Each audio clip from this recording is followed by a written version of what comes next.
In coal, we've substantially reduced our dependency. In fact, Israel is a global leader in cutting coal consumption.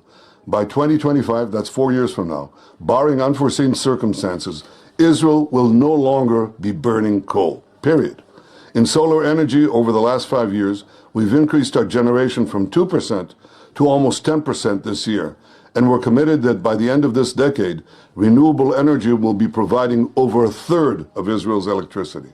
We've shown the world how to use water more efficiently in agriculture through pioneering developments in drip irrigation, hydroponic agriculture, and the use of artificial intelligence.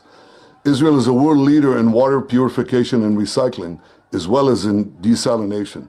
About 93% of Israel's wastewater is purified, and 86% is recycled for use in agriculture. These are very big numbers. And cooperation in the fields of water and renewable energy are also an integral part of our new cooperation with the UAE and Bahrain. So not only are we working to end dependency on fossil fuels and finding solutions to the climate crisis, but we're helping to cement Arab-Israeli peace.